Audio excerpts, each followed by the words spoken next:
How to run 10 junk miles together. 10 junk miles. 10 junk miles. Junk miles. Is it burping in the intro?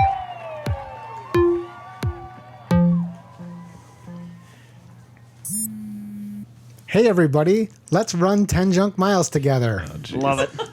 Love it. I was just seeing if I can make it work. Welcome back to episode 7 of 10 Junk Miles. I'm Scott Coomer with Kat Claiborne, Hi. Aaron German, Good evening.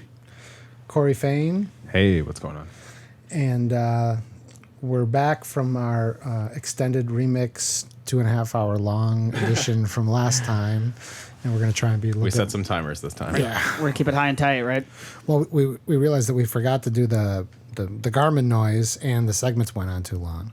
So in a lot of ways, we're trying to figure out what we're doing at the same time that we're I have a doing feeling even if the Garmin noise would have gone off, the segments would have kept going anyway. We had a very the guest was in charge. I mean, like, The prisoners took over. Runyon was out of control. So, I mean, we apologize for that.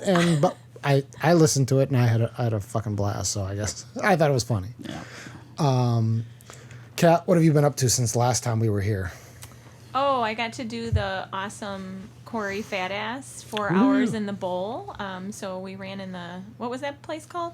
Melas Park? Yeah, Melas Park, and it was just up and down and up and down. So you guys ran for 4 hours. For 4 hours. No straights, all It up and was down in a all bowl. up or Yeah, down. and Cool. I really took it seriously. Like I ran and hiked the whole 4 hours. How many miles did you run? Oh my God! In 4 hours, I think I only got 13 miles. And how much up and down did you do? Do you know? Like 3,500 feet, I think. What'd the winner do? A lot more than that. 20 but- something. Zach did 27 loops, and there were 0.8 miles each, and his Garmin So which the was calculation? 5,000. 5,000 feet. It was 20 miles for 27 loops. Oh, cool. And then the girl was Megan. 25, 25? 25 miles. Yeah, I'll be something damned. like that. 25 loops, not miles. And how did you feel after you did that? Oh my gosh! I mean, I pushed myself to the limit. I was pretty tired at the end of that. Did that seem like a good workout for you guys? Oh yeah, I'm ridiculous still a workout. little bit sore. Yeah, I would like to Yeah. go back and do that again. I Yeah. think we could all benefit from that. It was really good. It's not the same as water bearers because we do another workout where we do stairs and then we do a loop and then we do stairs and then we do a loop. Which I did the day before. Right. Mm-hmm. And Sore for 6 days. that workout, I think it's the mix of the anaerobic and the aerobic and that It's just really the stairs. screws you The up. stairs. I was done for 6 days. I couldn't walk hardly. I thought I had compartment syndrome or some shit. Yeah. My, All right, so my calves were on. I'm sorry. I thought we were doing my part now. Are we still on Katerina? Well, Continue. she might have done more than that. I don't know. Katerina, what else did you do? That's all I did. Wow, that was 2 correct pronunciations. I'm Well, impressed. but you're getting into you have the Black Hills coming up in 5 weeks. Yeah. So So I'm trying to you're- get in. I'm trying to get miles in, and that workout made me realize, oh crap, I really have to do more climbing and remind myself how to suffer through the ups and downs. So, like in your head, is there like a magic number of miles or a magic number of feet or whatever that you're going to try and target for the next few weeks? Or No, for me, if I can do over 50 miles a week, that's fine. For me, the most important thing is that I don't get injured, and so I, up the miles or lower the miles depending on how my body's feeling. so you I just don't- I try to don't get get- like 50-ish miles if you can, and that's it. Yeah, I don't stress out about that. I just try to, get runs in each day, and Is Black Hills pretty hilly?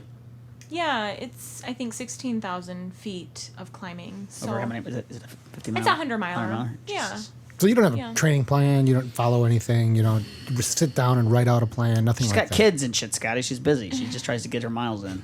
Yeah, no, I probably should be a little bit more. Have you ever done that disciplined for a like 100-mile race? Like science-y.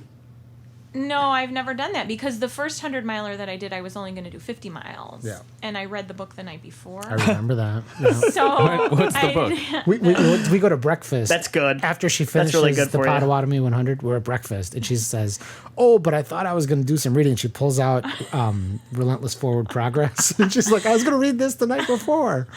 yeah, no, for me, It's like an ultra book or It's something. like the Yeah. book that everybody reads to learn about how to train for 100 And she decided That's to right. read it the night before. the night before. That doesn't stress you out or anything. Yeah? No. You're pretty calm before races. Yeah. I'm gonna read this 500-page book to calm my nerves. Right.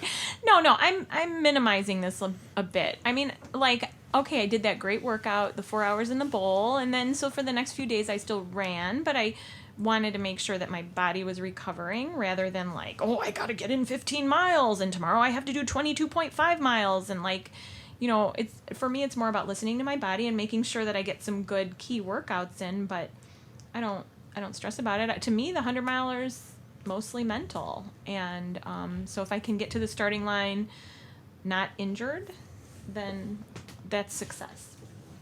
So, yeah. All right, what have you been doing, Aaron? I did that thing. What'd you call it? The water bears. Right. We just paused there because you were distracted. I was looking at how I'm trying to much make eye time. contact with you, and you were distracted. We've been We're on the recording for radio. No we've one been cares recording if we for see Katarina's each been other. staring at my mustache all day. She won't look me right in the eyes.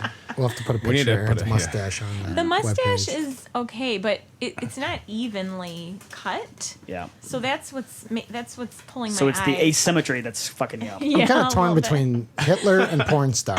I can't figure out which So way. it it's depends going. on which way he's looking. I was going for more like 1985 was it Magnum PI? You can laugh into the microphone too. Don't worry about the guest is like The guest- totally afraid of laughing out The loud. guest is and- totally distracted by my mustache as well. There's no cough button. Yeah. No, we don't play that way. Laughter in the background is. All right, so I is- did the water bears. Should we get back on track? Oh, he kind of went Amanda on me right there. Oh. Who's the He guest? put the arm out, and boom, I was done. First of all, I didn't understand what water bears were, and you described it briefly. It's it's a very small. It's a micro animal that is Right. the toughest animal on the planet, and the One of the oldest too, I think. I don't know about that. I didn't read the whole Wikipedia I page. actually made up that workout. Yeah, well, Wow. we made it up together, didn't we? No, I made it up trying and to you steal named credit. it. Oh. So I went and did that workout. Because I thought you said to me, "What would you do if you were me?" Nope, And I nope, said I would go do nope, those stairs. nope. Okay, I made up the workout and then you named it. so we named it the Water Bear because it's this. What's the name of the animal. park? It's in Illinois here. It's at Swallow Cliff. Swallow in Cliff. Palos. And you show up, and there is every single middle-aged obese person out in the suburbs is walking up and down the stairs. and some like Eastern Bloc people. Yeah. Oh yeah. And those definitely. Eastern Bloc women who are somewhat obese as well, they're kicking your ass There's on some the like stairs. there's They're some way like better late than we there's are. some like late 30s, early 40s dudes who look like they play basketball twice a week who are doing like 3 sets of 10, and they're shirtless and just dripping. There was a contingency of triathlon douche. Yeah, There was a little bit of that, a little military. and then there was like long Mexican family, like with lots of kids. But you get there know? and it's like, what is it? It's 250 stairs. Yeah. is up I think one. so, yeah. Yeah, I think that's what Shelley's. 127 Boyfriend. stairs. I think it's 250. nobody knows.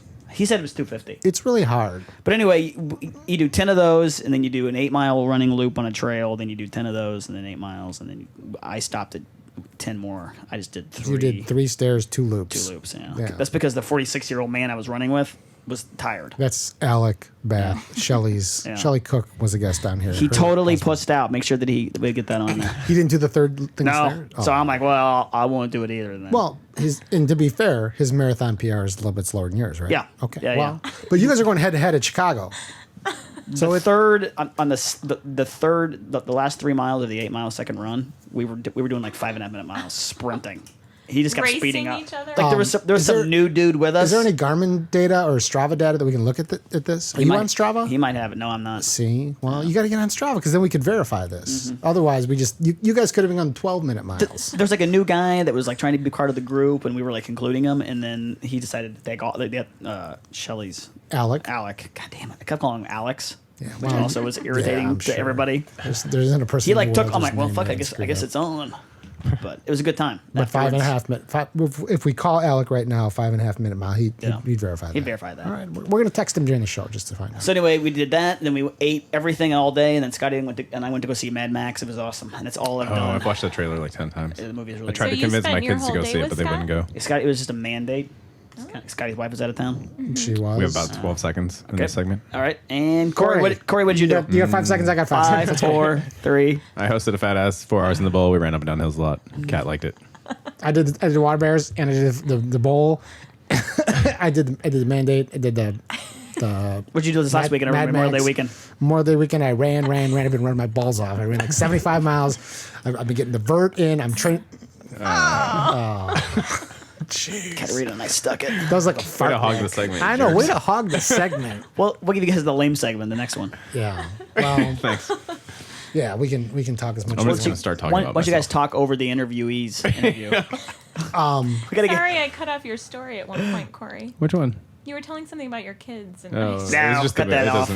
Nobody cares. We want to hear more about Mad Max. Yeah. That's what it was about. I was trying to get my kids to go see Mad Max, and they're like, "No, we're not going." And I thought they should. I want to Do you read an think iTunes comment of the week. Let's do it. We have two of them. We don't What's have this segment called? We need a little music. We need music. What are we I'll going to get call that it? iTunes. Something snappy like Katarina's Corner. How about comment corner?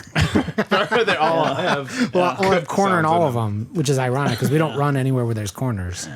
We'll have to someone. Aaron's accolades. Aaron's accolades. Oh, I like that. Whatever it is, it's got to have alliteration.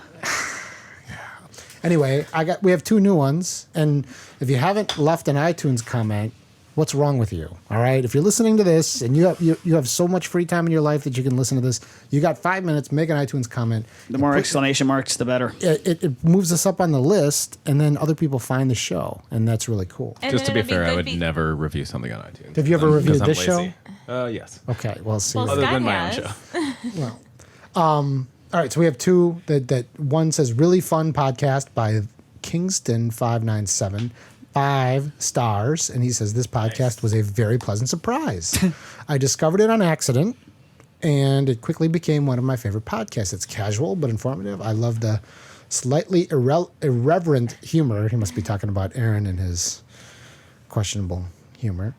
Makes me laugh out loud. Laugh out. 5 stars. And then also Matthew 27 Hands, which is all his name. It's so amazing with many explanation points. That could be like Katarina's son or something. I'm going to say 12 explanation points. Exclamation points. Exclamation. Best in the West. How do you guys feel about exclamation points? One, more than one, overused, underused. Do you have any strong feelings about that? Overused. Overused. I love it. You get one. I've been moving away from them because I, I do feel like 3. yeah, 3. Yeah. I do one exclamation Is that because point. you type one and then you're like, they're not going to get it? I don't know how excited I am. I don't know. I just feel like 3 is the correct number. It's become like the word awesome. The Yes. word awesome back in your guys' day. I just learned how old Katarina was today. That was used to describe like the solar system and planets. And now Right. it's just like this podcast is awesome. Like it doesn't really describe anything anymore that means anything. Well, remember So too many It's exclamation like too points. casual. Yeah. Awesome. Did you remember that girl we used to run with at Fleet Feet? We used to call her Amy Awesome. Yeah. Because everything was awesome. Yeah, yeah. Awesome. That's It's like right. every single thing. She was like super bubbly. I use one exclamation point in almost every time I'm being sarcastic.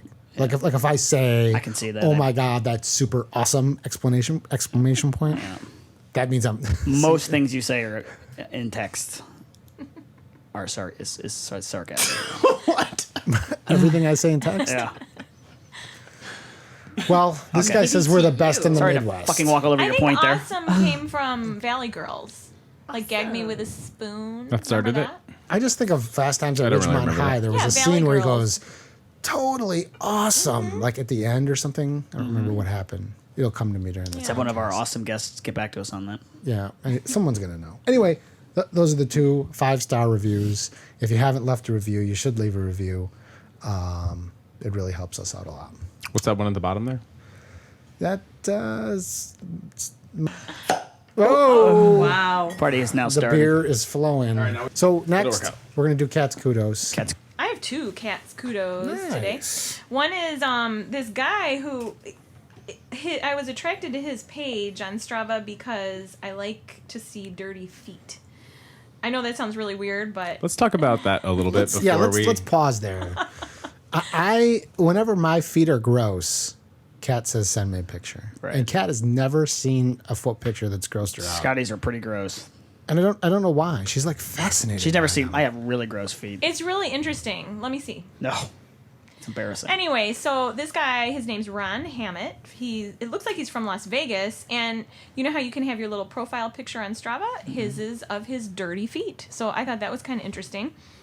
And the run that I'm going to give him kudos for had a really awesome title, first of all. He called it Diarrhea in the Morning, The Runs in the Afternoon. Runner's but- trots. But so it was kind of a nice, catchy title, caught my attention. It is catchy. But what I liked about it is that he ran 7 miles and he climbed 1,200 feet. So to me, that's a pretty good workout. Awesome. You know, he had a bad morning sitting on the pot and still got up and ran in the afternoon. So And that's, good job, Ron. in some ways, a man after your heart too, because sometimes you have issues where you have to poop and you're like worried about it before the race, right? Sure. I mean, that's happened where you're like, I during gotta the poop. race. I hope I can poop. I hope I can poop. And then if you don't get it done before the race, you got issues. Yeah. Well, yeah, because then, you know, what would you rather do? Poop on a toilet with toilet paper or go in the woods? What I don't want to kind of a do personal is question. poop at mile 3.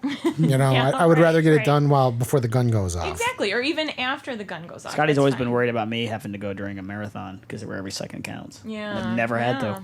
I'm thinking that Lucky. when he gets into the 240 whatever, That's when it's gonna happen. we're gonna see the brown leg on him. That would be awesome. Yeah. Would you do it? Let's say that you're It's on tight. pace. You're gonna go 3:38 is your current pace, and if you stop to poop, you're going 3:42. I like how you're using the 3 handle first of all. Oh, I'm sorry, 2. Yeah. I think I'll stop if it's gonna be a 3:38. It'll stop. But yeah, that's a good. I mean, that's you're factoring all that in. You're thinking about people that are gonna see it. There's only. Yeah, I probably shit myself. Go ahead. Continue.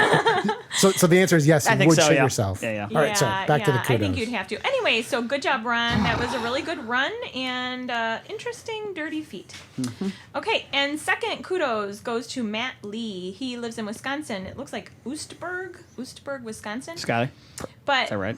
I've never heard of that. oh, term. okay. So this guy had a great run. He did a Hingham Memorial Day run. But what was cool about it is that he set a 1 mile, a 2 mile, and a 5K PR during his run. Nice. And that's tough. I mean, running a fast mile and a fast 5K. So good job on that. And, excellent work running fast. That's something that I struggle with. Yeah, I don't ever do that. Cats kudos. Yeah, so good job, Matt. Do you know what your record is in the 1 mile and the 2 No. mile? Nope. Never. Really? Does anybody? Kat, you used to sprint. Yeah, but that's not a sprint. Yeah.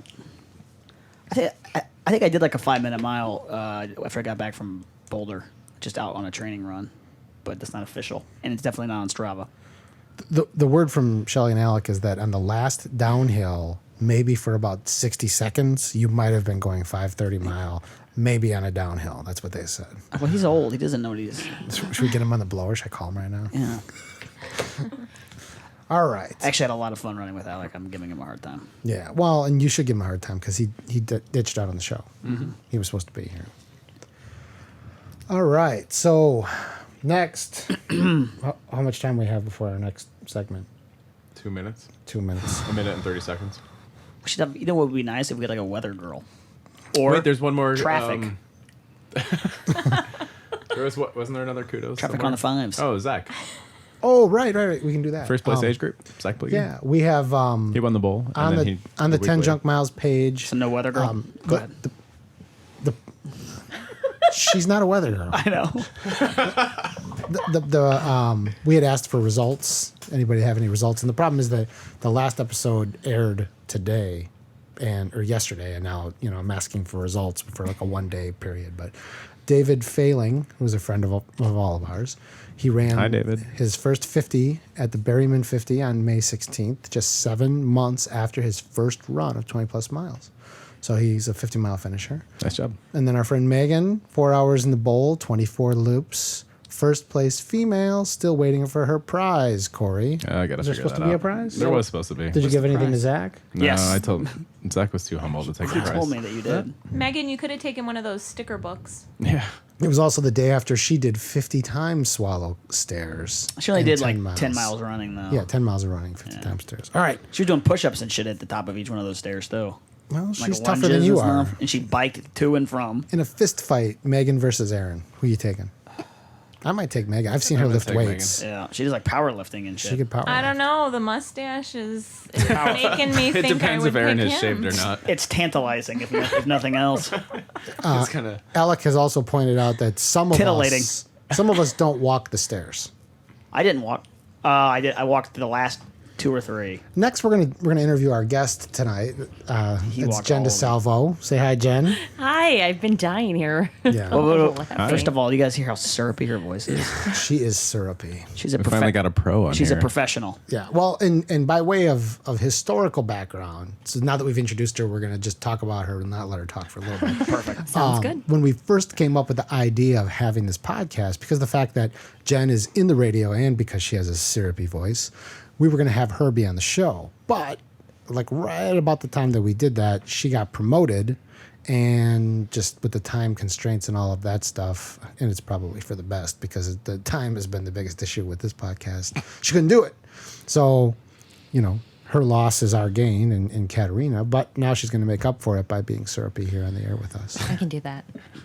So quickly, just tell us what you do for a living. What I do for a living, I am a morning radio personality and traffic anchor on WLS 89, the big 89, 890 AM. Are they going to give us money for that? No. And what's your name on the radio? Jen DeSalvo. You're not Traffic Jam Jen? No, I still use Traffic Jam Jen, but when I was on their FM signal 94.7, So they called me Traffic Jam Not Jen. anymore. You're not Traffic Jam Jen. Not really. I don't even know if the host knows that I used to be Traffic Jam Jen. Well, it probably does now. He's going to listen to this, right? Sure. You're going to make him listen to this. It'll teach them a little bit about ultra running. Well, there you got to put it on your Facebook page so that everybody at work will listen to this. I think so, because I think everybody at work still thinks that my next step is an Ironman. I don't swim. That's not your next step. That's not my Does next being step. on this in any way conflict with your contract or anything? Nope, because Okay. I made sure to get it approved before I signed my Oh, I'll be contract. damned. Nice. Because I thought I was going to be on here weekly, so I wanted to make sure that was written in. And I guess you're a it guest. was. It's like a celebrity guest. What was the biggest thing that happened in the traffic world today? The biggest thing that happened in the traffic world. Well, the Skokie Yellow Line trains aren't functioning right now. There was a huge sinkhole and the track kind of fell into it, so it was a good thing that the driver saw that last So week. did you like break in live? Bum, ba-da-dun, dun. Skokie Yellow Line's down, all that kind of That's stuff. been or- going on for a week. You Let's fucking nailed that see. ESPN music, by the way. That should be the sound effects guy. Today was pretty boring. And, the job is really sadistic because if you have nothing going on, if everybody is okay and they get home to their, children without That's safe, losing but it's something. boring for you, yeah. Yeah. I used to date a girl in London whose job was to react to like suicides on trains, Yeah. to like clean them up. So she had like a beeper that would, if somebody, like the holidays were busy. Oh my We God. probably didn't need to go down that road. I've never heard this story. Go on. I don't think you guys realize, though, that when it comes to Metro and Amtrak, we have at least one of those per week. Yeah. A It seems like there's pedestrian. always somebody Right. dying. There's somebody Metro. who's got that Yeah. job. And it's not necessarily that the pedestrian is just in the way and they get struck. There's a lot of premeditated Yeah. pedestrians Yeah. being struck. A lot of so setup and it's- yeah. So one of the reasons, Anyways. other than your Back to syrupy running voice, and coolness. the reason why we wanted you on the show is because you just recently completed your first 100-mile run. I did. Yay! I did. And Corey was your pacer, wasn't he? He was my pacer. One of the Pacers. Yeah. Forever in blue jeans. That's awesome. And he wore jeans, right? Yeah, Yep. are we supposed to do this whole haven't asked her for approval of using her name thing? Oh shit! But No, there's no rules. You can talk about whatever you Okay. want. Talk whatever If you they want. sue you, it's on you. It's not on us. my pacer Julie had told me. Is that Julie Bain? Julie Bain. Did she give us permission to use her name? No. I don't She did not. All right, well, Yeah, we'll go she ahead told and me do it with anyway. ample time though, that I had her for 30 to 40 miles, and at mile 50, I decided that's when I was going to use her, which was bad planning on my part because I would have just quit at mile 80 if Corey didn't come down in his skinny jeans and. You were I close was to wearing quitting. skinny jeans that day. I mean, regular on a scale of 1 to 10, how close were you to just giving up? 12. You were done. beyond giving. There was a fork in you. Why were you done? mile were you- Tell us what was going through your mind. What were you feeling at that point in time? Oh, I was feeling lots of things. It really was a mental game. It had nothing to do with my body because I thought that I had blisters on the bottom of my feet, which we found out later were actually those shaker hand warmers that you put in your gloves. Right. Lodged into the bottom of my shoe along with some dryer sheets. I don't know how they got there, but they were there. I had been sick about mile 30 to mile 35 the day before. I forgot to eat. I just stopped eating and just continued to forget to eat. It got a little bit warmer out, so therefore once I hit mile 55, mile 60, I was just so nauseous. So I like couldn't 30 stand miles, up. you're not eating. Yeah, yeah. That's bad. Starvation. Oh, it was diet. horrible, and I didn't even say anything to my pacers or my crew. It's your pacer's fault, goddammit. Well, Right. you know, why isn't your pacer saying? I mean, I bet your Corey said, "Are you eating? Are you drinking? Are you peeing?" Right. at that point, I didn't have a pacer with me from like 30 to 50, so they didn't see me out there not eating. And this was during the daylight. Yeah, still, right? that was during the daylight, and I did have like plenty of little packages of Perpetuum backup, that could have been put in bottles, but I never said anything to them. All I wanted was one of those damn gondolas from Avanti's, with like the turkey and bologna and all that. And No idea what you're talking about. Dude, you think of some weird shit when you're running 100 miles. well, and Avanti's is out telling there. you. It's like a So famous you were just restaurant down in thinking that about area. this sandwich This as you particular were running, sandwich. Yeah. and then they didn't have that sandwich at the You're aid like, station. fuck it, I don't so you're want like, anything screw here. it. No, it wasn't the aid station. It was at mile 40. My mom and Don, my boyfriend, and my mother were like, hey, do you want a gondola from Avanti's? I'm like, yes. When I get back here, I want that. And when I came back, it wasn't there. They were waiting until dinner time. And you were like, fuck you guys. But the thing is that a dinner time for a 100-mile runner is not dinner time for. So you just got anybody really else. depressed when that sandwich was not I know how that available. goes. Yeah. Damn, me and Aaron have both been there many times. Yeah. We've suffered the blues over a sandwich. And then they try to feed me like a cheeseburger or something. I'm like, I don't want beef. Who wants beef right now? Scotty like This yeah, guy. sorry, Scott. Yeah, I've never met a cheeseburger. So, while 40, you were ready to eat, and they had nothing, and you decided you didn't want anything because of that. Yes, because after that, I'd already passed the hump where I'd gotten nauseous, and it was like, I'm not putting this in me. So I in actually, your brain, you were like, "Oh, I'm fine. I don't need to eat anything." when I finally got the gondola, it sat in my bottle holder in my pack for a whole 10-mile loop. Couldn't even put it in my why mouth. didn't you eat any of the? I mean, the great thing about Potawatomi is it's like a freaking buffet. They got meatball sandwiches. They'll cook Bacon. you whatever you want. And they had donuts. And when we did that Salchicha 40 fat ass with the Flatlanders back in October, I fueled with only Dunkin' Donuts. I was having a donut per loop. It was the best run that I had had in a long time. And you would have thought that donuts would have helped me at Potawatomi, but I wasn't even wanting the Dunkin' Donuts. Well, let me That's tell you why. one thing that we talked about, and that's it's the mistake of the what I call the post hoc ergo prompter hoc. It's the it worked, Sure. therefore. Well, I mean, what it means is after it, therefore because of it. So we have the tendency to say, you ate donuts and you ran your ass off and you had a great day. Therefore, eating donuts equals having a good day. And then you go to the next race and you're like, all right, Mom, I want those donuts and those donuts. I need a donut here, a donut there. You're all donuted up and it doesn't work. And then you're just fucked because you're like, well, that donuts don't work. But it wasn't necessarily that donuts don't or do work. I know that they do work because I did like maybe 5 or 6 30-plus mile runs throughout my training. All on donuts? More than half of them I did with donuts. All Dunkin' Donuts. Dunkin' Donuts. They'd be a good sponsor, by the way. Yeah, there's one like at the end of my block. So It'd be I'd a always perfect take time it for a up. segue into our Dunkin' Donuts commercial if we had it written already. Dunkin' Donuts. So hot wait. coffee. So Jen, is this a matter America of runs on Dunkin'. like, this is just a new distance and new things happened because you Oh. were running further than you have before? Yeah, the longest that I had done prior to that was 100K at a 24-hour run last summer. As soon as I hit that distance PR, I quit. That's our Christmas in July. That is. She's always That's pretty plugging good, though. Christmas in July. I mean, so you were prepared for how you were going to feel at mile 50, and Yeah, I've done four 50-mile races before. So, I've always felt really good with 50-mile races.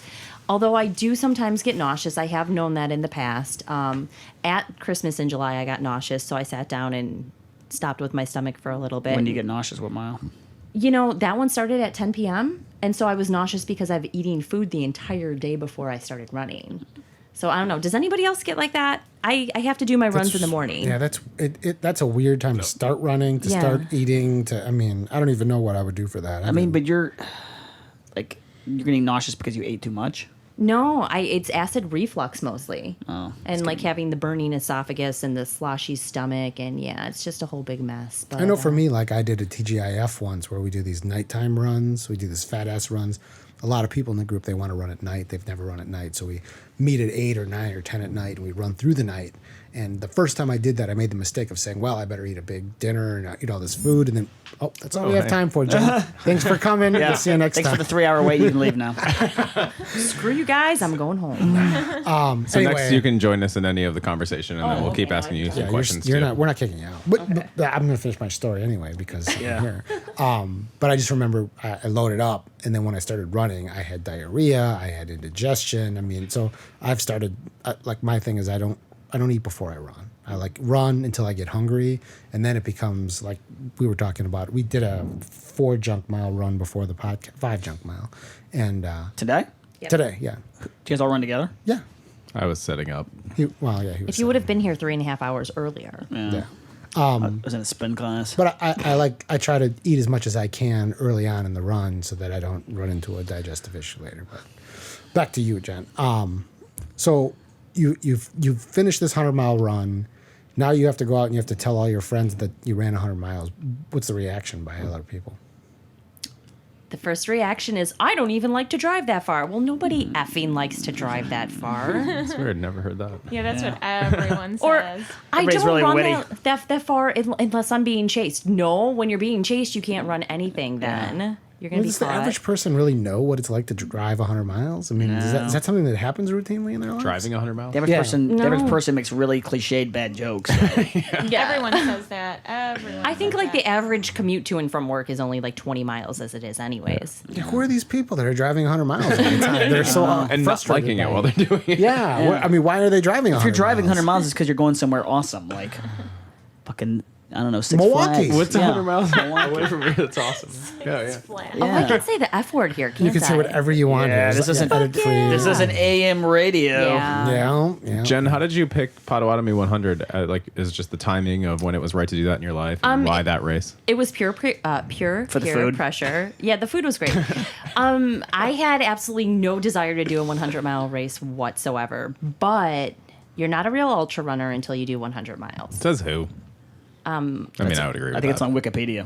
Yeah, I don't know. There's a lot of, douchey people Us. on Facebook that We will said that. that will tell you that. So I decided, okay, what the heck? I'm going to sign up for the Potawatomi 100. I've done the 50 out there. It was wonderfully supported. Everybody that I know and love is going to be there, so might as well make that my first.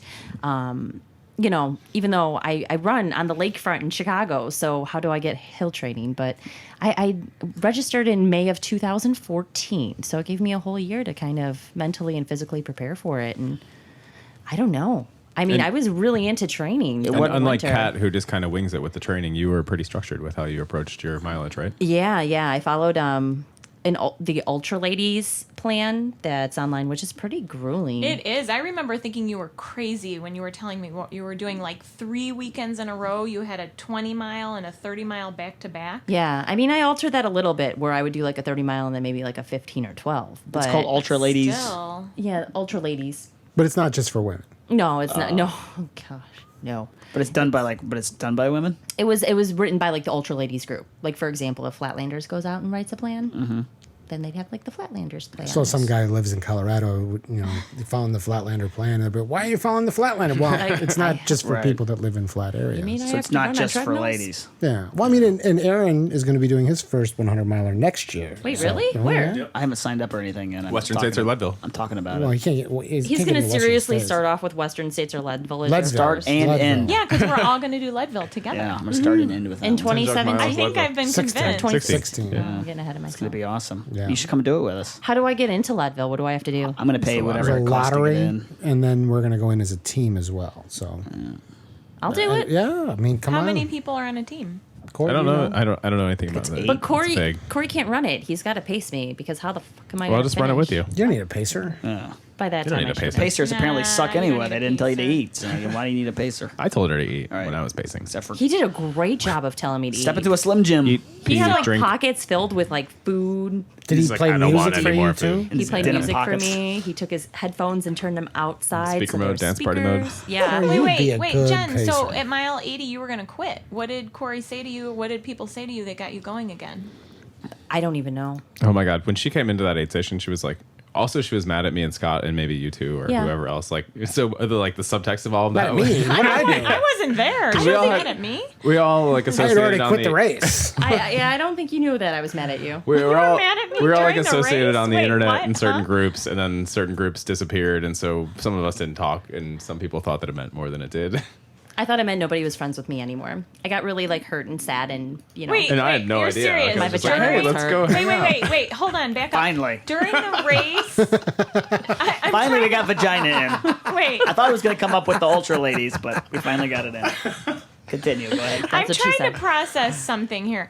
So I was not at this race. I was at home And you were mad at me while you were running your race? Yeah, I mean, I was more so mad at Corey, I think.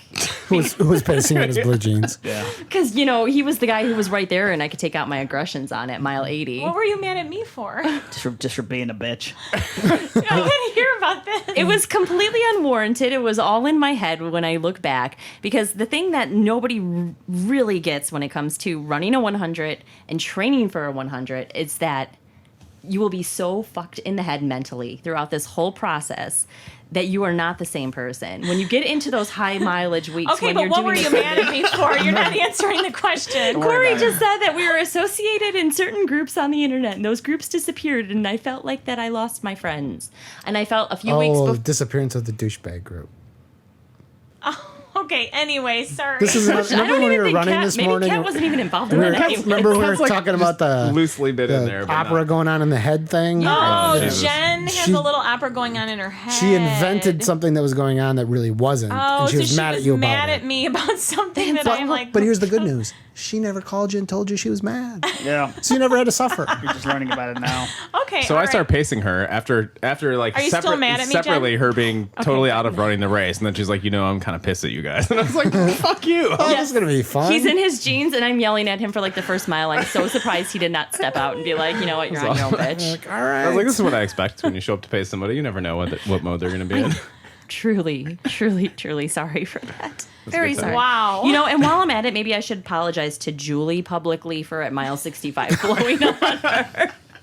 Probably. But this is a thing, though. When you're, The same. I mean, I've never run this far. I Look, just just to- imagine. just to put it a into context, for like 2 years ago, I ran this race, and for about 20 miles, all I could think about was that maybe someone at the aid station had a cigarette. right. Really wanted a cigarette bad. I Would quit you have had one smoking if someone for- did? I probably would have. I was 3 years of not smoking. You just start focusing on something, And and, I just- you're just like, God, that'd be great if I Yeah. could just. That's get why that. we want to Yeah. have the bonk phone number. Olives. I remember wanting olives. Oh, I just wanted olives. How I wanted bad. a cigarette at mile 41 I of the remember, 50 at I pot. remember you mentioning the cigarettes once. Yeah. Yeah. That's why we think it would be so fascinating if we got that voicemail and we just started having people call at mile 80, mile 90 and start hearing the crazy shit that's Right. going on in their head. Yeah, yeah. 'Cause I bet it would be just I've done some long workouts like on a Saturday, like a 3 hour something, and all I could think about is just fucking. I know. I saw the fucking giggle over there. Is this Wow. spinning? But you're giggled. It might have been. 3 hours of spinning. Huh? All I can think that about might be hard. is how much I want a Snickers bar. Why don't you just get Well, a you could, if Snickers you're bar? then working I out leave, for and then 3 I go- hours, you can have a and then I Snickers go bar get while you're one. working out. And then it's great. It's delightful. Yeah, Trying to fucking relate to you, sometimes assholes, On and you're laughing at Saturdays, me. when I'm working out for like 8 hours, I think I want a Snickers bar. Okay, we're not gladiating here. It's okay.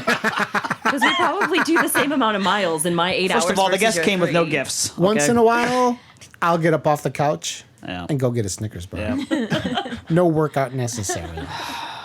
Just trying to relate. So now what's next for you? You did 100. What's next?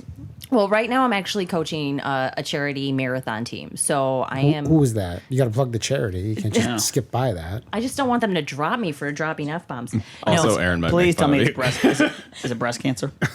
oh, and that's not Ding, funny. ding, ding, ding, ding. For those of you at home with bingo cards, you can cross off the breast cancer. Breast card. and Vagina and breast cancer. The Leukemia and Lymphoma Society's team in training. This is the 8th year I've been involved with them. Aaron, do you have any problem with No, leukemia those or are good to lymphoma? go. Didn't Yeah. Amanda, the last guest, have lymphoma? Yeah. Hodgkin's lymphoma, right? Yep. When she was younger? Yeah. No, like a couple years ago. Recently. She went through chemo while she was getting married. When she was in her mid-20s younger. Oh, okay. I don't know. Really? Anyway. When she was getting married? Yeah, she said it wasn't that bad. She said it's overrated. Yeah. Okay. Anyway. Well, I mean, that's good. Yeah. Because organizations then like the LLS have done their job in trying to find. What's your 8th year training people for it?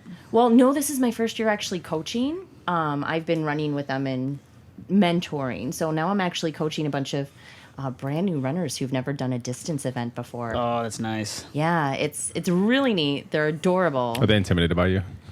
She did 100. I didn't want to talk about the 100. I didn't want people to think, anything Yeah. or have it minimalize any of their accomplishments to this point. It was like 10 Mississippi. Well, I did 100 one Yeah, time. that's like Yeah, that's we're like out that of time. Amanda Runyon. Well, but one subject The that thing kind just of beeped. carries on to what she was talking about is I wanted to take a little bit of time and talk about the 100-mile concept because it's something that we keep talking about. I did 100, you did 100, let's do 100, whatever. But to a lot of people that are listening that do 5 mile, 10 mile, half marathon, marathon, which is probably more people that listen than do ultra marathons. They might hear 100 and just think that's inconceivable, or that no one could ever do that, or it's impossible, or so on. And so she's got her finger up. Oh, think yeah. that means she I wants have to my say finger up. something. No, Go ahead. If you got a because whole thing on I this, go felt ahead. it was completely the opposite. It didn't seem inconceivable because I was seeing every single one of you guys like just nail these out. Like it was a crap before breakfast. 100 mile here, 100 mile there. Crap And before breakfast is sometimes a big deal. sometimes. Sorry, go ahead. But sometimes it's fairly easy to get out. Let me you just know? say that I have never run a marathon that felt like a crap before breakfast, much less a 100-mile race.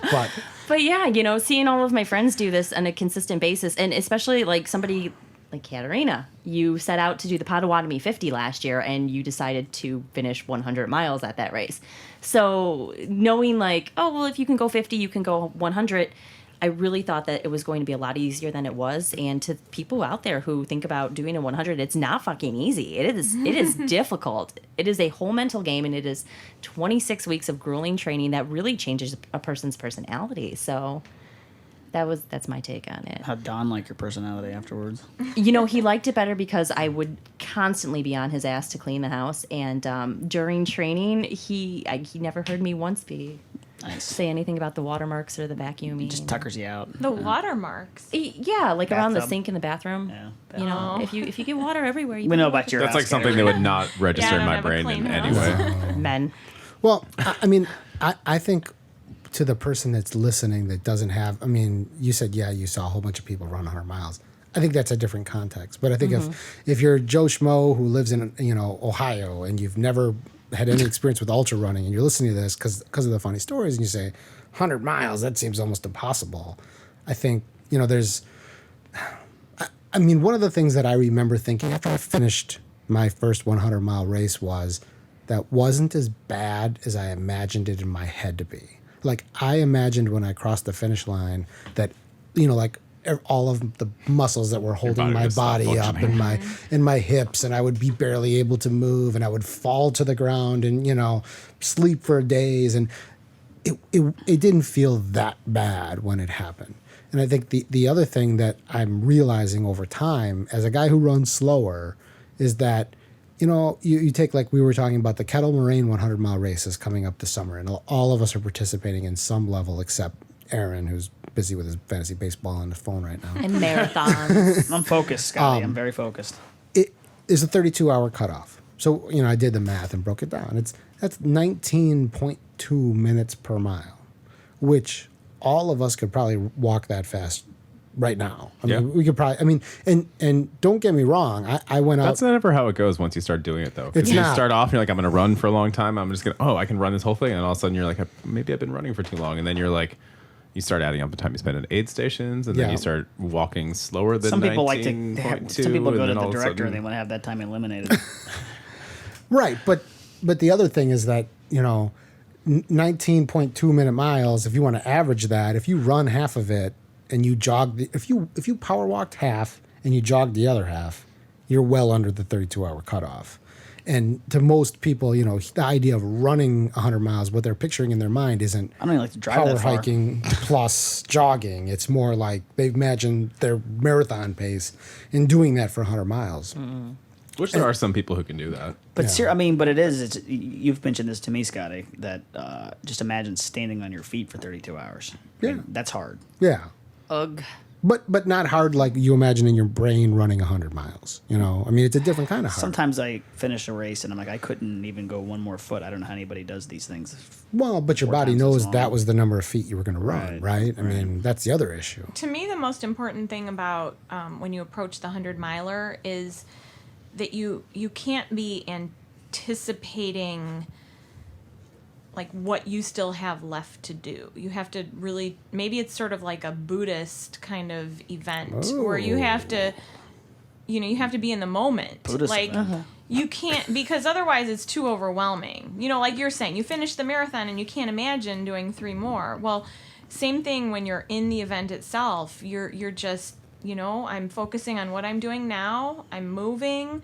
I'm running or jogging or walking ahead. I'm doing what I have to do to take care of myself.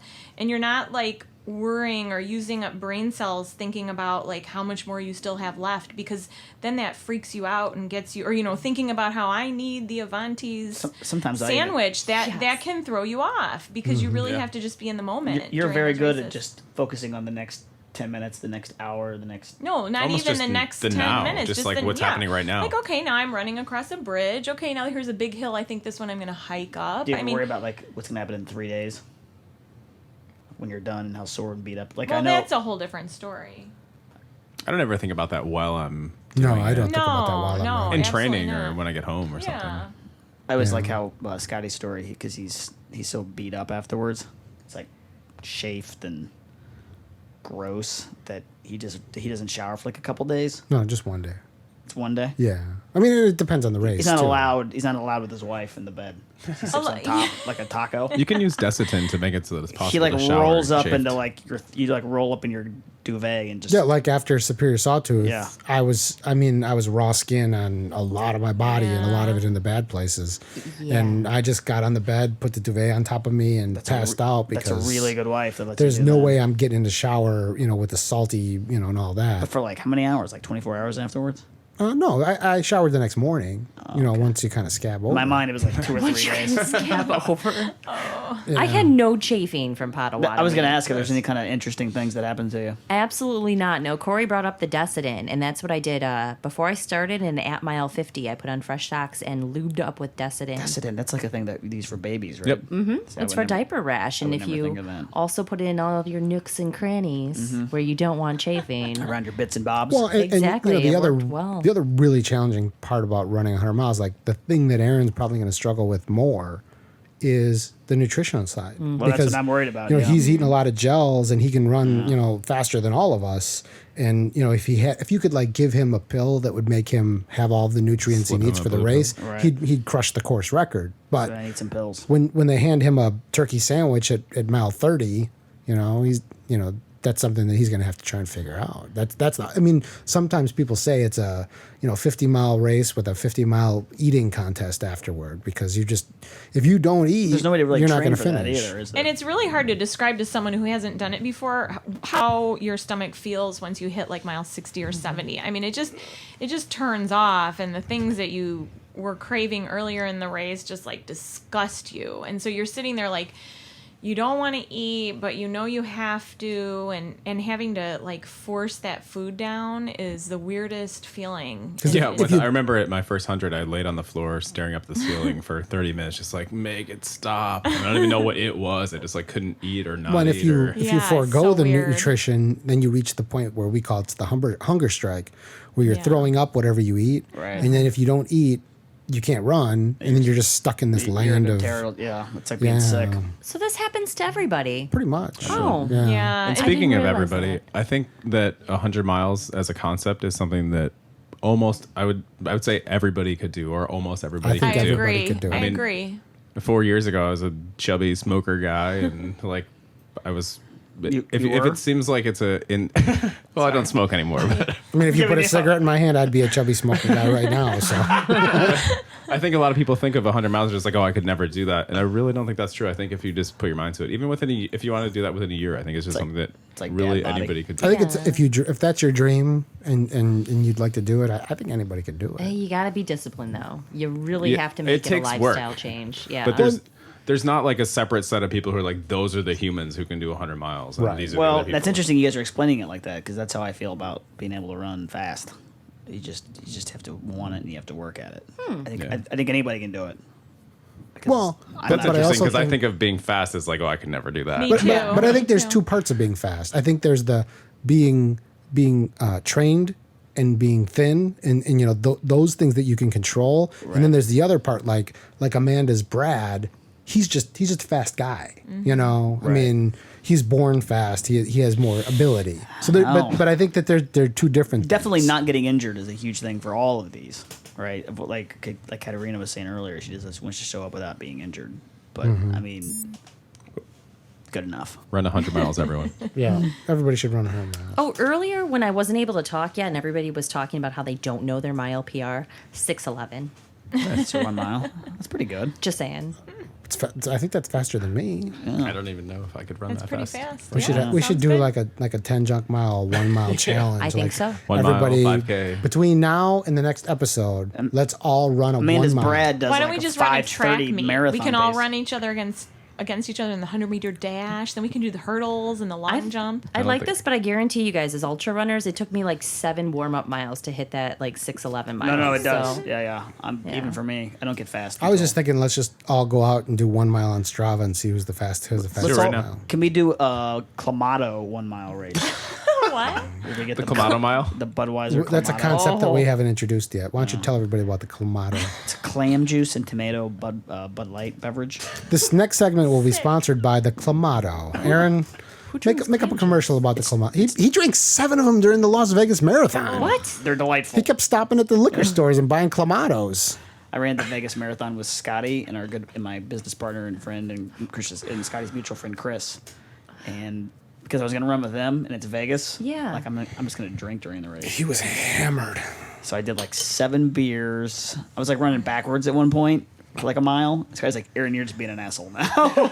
We stopped at the taco stand and got chicken tacos, which had to be prepared. They cooked the chicken Raw from chicken. the beginning to end. Did anybody else do this in the marathon, or were Nobody they all else wearing did their this. waist belts and hitting their garments? Yeah. And at one point I stopped and got it because they come in 25-ounce cans.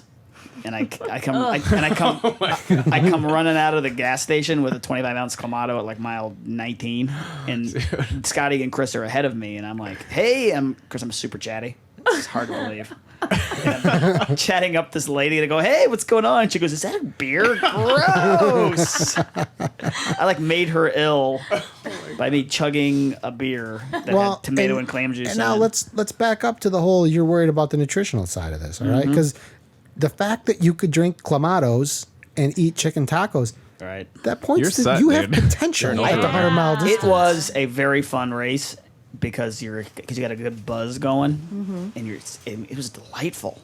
You're just so much fun. You're scaling back the pace a little. Yeah. You're ramping up the food a little. I feel like that's what you'd have a hard time with is going slower. Like, could you intentionally go slower? Sure, yeah. See, Take a little of the this alcohol seemed out. like Gotta really get 'em well at wasted. the 100-mile. I mean, I've done Yeah. I did a 50K that it took me.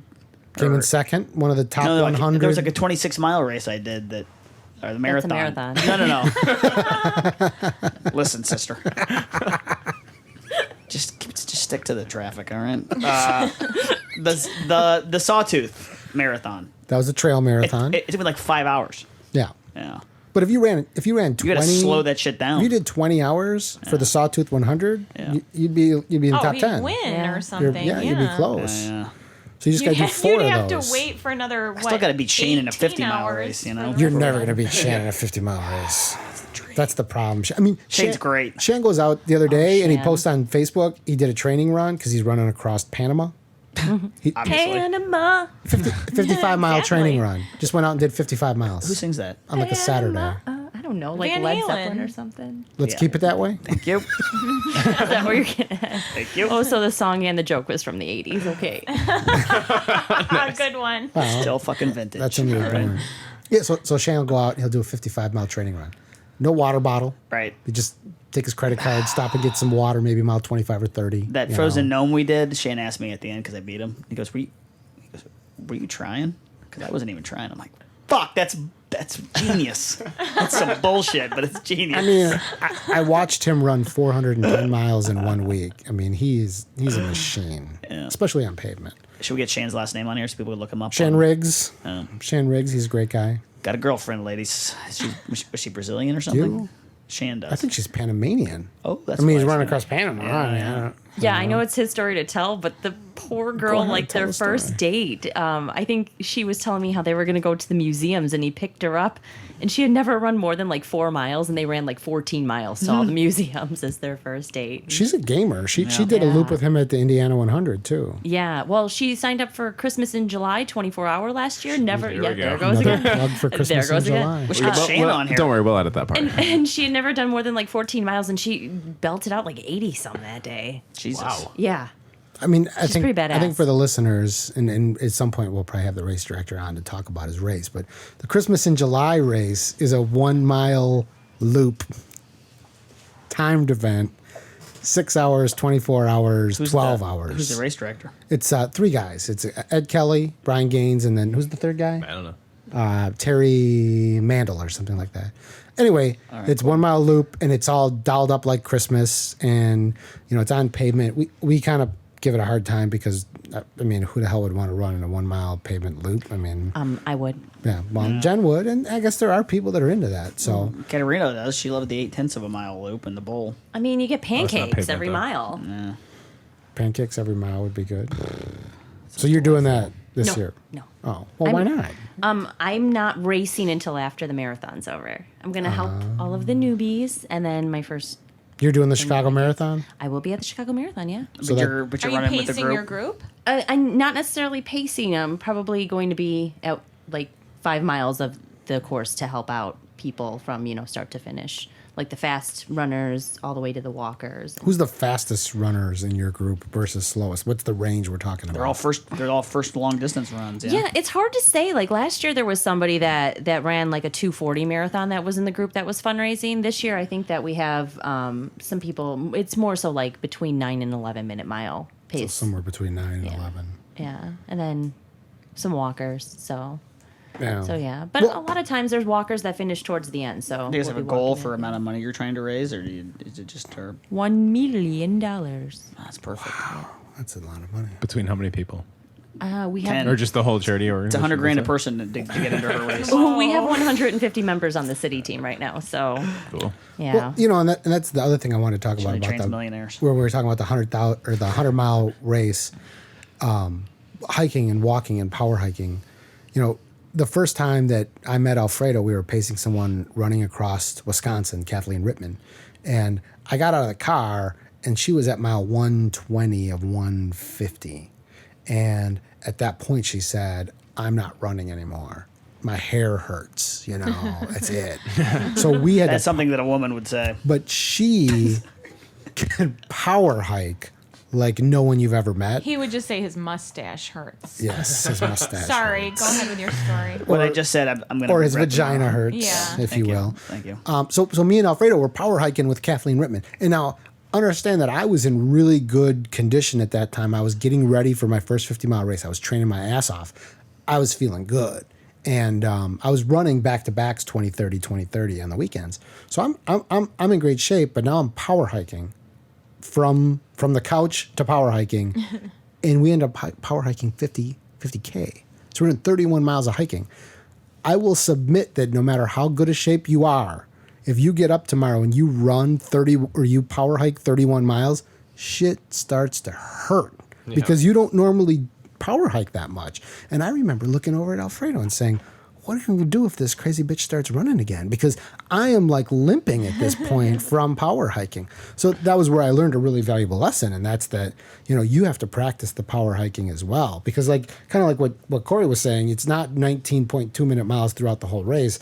When you get to the point where you're walking, you're doing the death slog 25-minute mile, like not moving down the road with a Right. purpose either. So, that kind of plays into the whole 100 mile And then training. what happens too is your mind believes that you're going at a certain pace, and if your watch is still working, you look down. Like let's say, oh, I think I'm moving pretty well. I might be hitting 11-minute miles right now. You look down at your watch and it might say 16-minute miles. Like you can't even sense because the effort is so much harder. Yeah. So many times I thought that I was running, and I was like, "You guys, I'm running," and like a friend was pacing me, like, "Dude, that you're Dude, not." we're Yeah, like, actually you might as well we're actually walk. running backwards. So what was my pace for the last 20 miles? Because it felt like I was going was like pretty good. 8:30s. You were going pretty fast the last time. You're All I know probably is not going 8:30. Yeah. No. Well, Well, that's it took 12:50s. two hours and two hours and some for 10 miles. So I don't know what that was. 2 Oh, yeah. 10 something.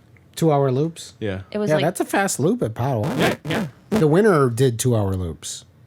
2:30 was your last loop, right? I think so. Yeah. Yeah, I mean the last loop's always one of the. Well, It's you always a were little moving. faster. Okay. Okay, so that's 15-minute miles. See, that felt like 8:30. I know. went from I It mean, looked like it to yeah. me. I mean, you looked like you were cruising. You That actually was only awesome. used your calculator for that, but it was pretty fast. Eh? No, I did that in my She head. did that did you? right in her noodle. Hashtag Well, I mean, math. 20 hours, 100 miles. No, I don't know that's any not of how the I figured it shortcuts. out, but that's okay. No. No. I'm the 2 worst at hours that. and 30 minutes is Well, 150. 10 minutes are long segments. Seems like Yeah. it's a lot longer than 10 minutes. You should have been here last week. My God. We had 3 hours of material. Yeah, somebody does like 20 minutes of material about how they order a burger. And Yeah, fucking- Runyon can do 10 minutes just on chicken sandwich alone. That's cool. Yeah. That's really cool. The next segment was going to be a really, really fascinating interview with the great Candace Burt. We're going to talk about her being a race director and running 200 miles and all of that kind of stuff. And Candace gonna is happen. exploring the forest. Do you want me to go to her website and answer all your questions that you were going to ask her?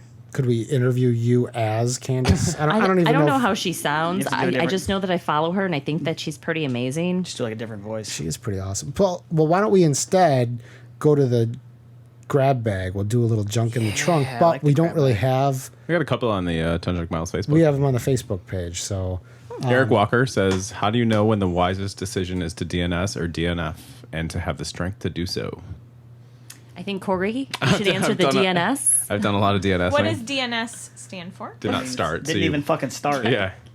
Kat isn't familiar with this one. Kat has never DNS'd. Oh no, you No, have I've DNS'd.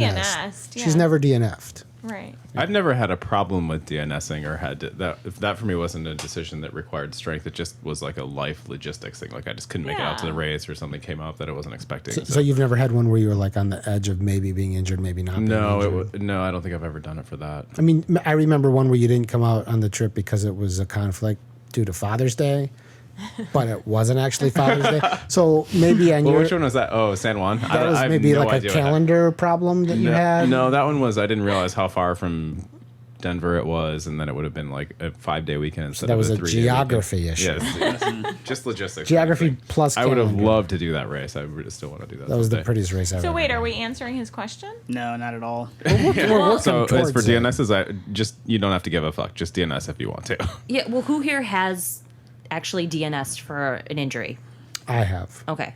Then AC 100. That's Yeah, it. Scotty Yeah, actually raised his right. hand. Last Which year. that you would have cared about, right? I mean, that Yeah, was a big well, deal. it was a race that it was a dream race. There was a lot of people there that I really wanted to run with and see and meet, and it was a really tough decision. But I didn't want to spend $3,000 to fly to Los Angeles to not run or to run 10 It's a really miles. expensive and quit. flight.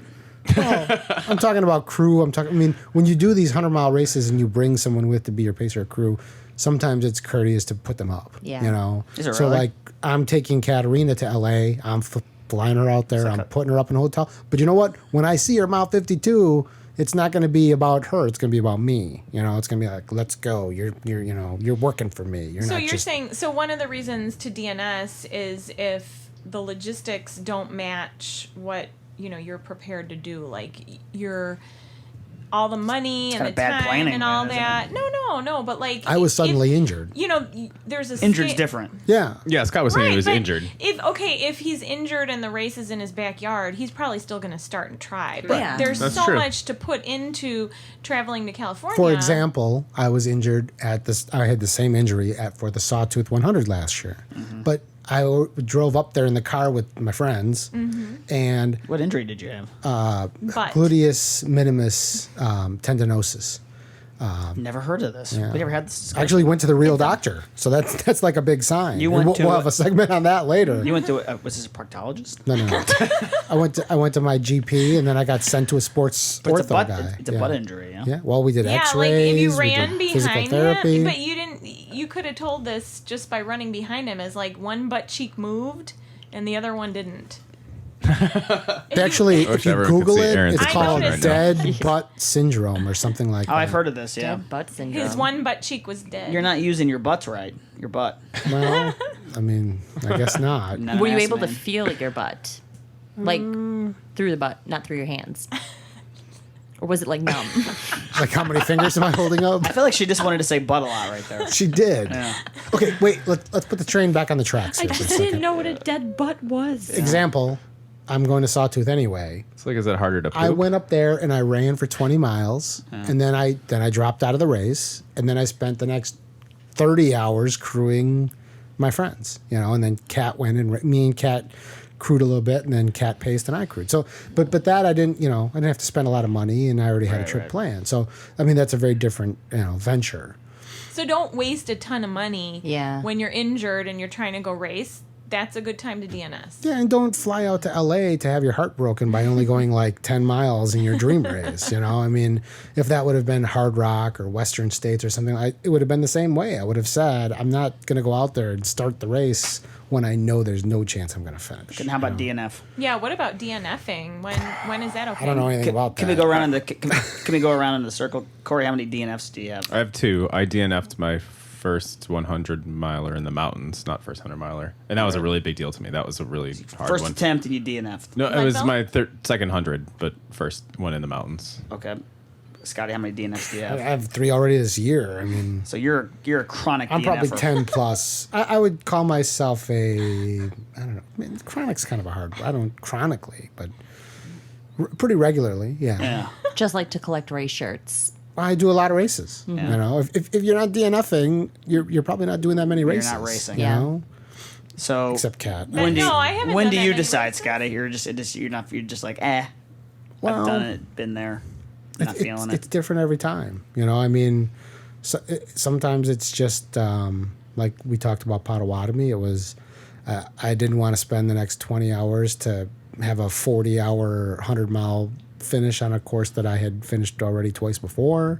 Right. Sometimes it's I'm in so much pain that I'm not having fun anymore. I don't have a chance of finishing. I mean, Are you ever afraid that because you've DNF'd now enough that it's too easy to do that? I think it's become easier. I think that's absolutely But true. is that a fear?